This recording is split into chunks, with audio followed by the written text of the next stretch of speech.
क्या एक युद्ध पूरी एशिया की खाद्य व्यवस्था को हिला सकता है? और क्या चावल जैसा बुनियादी अनाज भी अब ग्लोबल क्राइसिस की चपेट में आ चुका है? आपको बता दें कि दक्षिण पूर्व एशिया से एक गंभीर चेतावनी सामने आ गई है। रिपोर्ट के मुताबिक थाईलैंड और वियतनाम के किसान अब चावल की बुआई रोकने या कम करने पर पूरी तरह से विचार कर रहे हैं। और ये खुलासा द स्टेट्स टाइम्स की रिपोर्ट में हुआ है, जिसमें यह कहा गया है कि ईरान से जुड़े युद्ध ने वैश्विक सप्लाई चेन को बुरी तरह से प्रभावित कर दिया है। और सबसे बड़ा कारण है तेल और फर्टिलाइजर की कीमतों में भारी उछाल और समुद्री मार्गों में आने वाली बाधा। ईंधन महंगा होने से खेती की लागत बढ़ गई।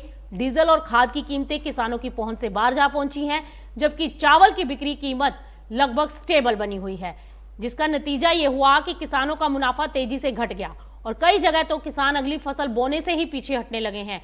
रिपोर्ट के अनुसार ईरान युद्ध के बाद समुद्री रास्तों में बाधा के कारण थाईलैंड का चावल निर्यात भी कई बाजारों में रुक गया है और वियतनाम में शिपिंग लागत 25 से 35% तक बढ़ चुकी है। और इसका सीधा असर ये हुआ है कि कई किसान अब सोच रहे हैं कि हम चावल की खेती जारी रखें भी या नहीं, इसको रखने से फायदे का सौदा होगा भी या नहीं।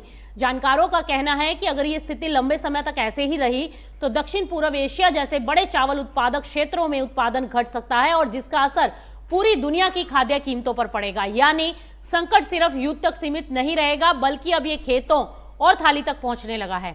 अब सबसे बड़ा सवाल यहां पर यह आ रहा है कि क्या दुनिया की खाद्य सुरक्षा इतने बड़े भू राजनीतिक तनाव को झेल पाएगी, या आने वाले समय में चावल जैसी बुनियादी फसल भी महंगी और कम उपलब्ध हो जाएगी।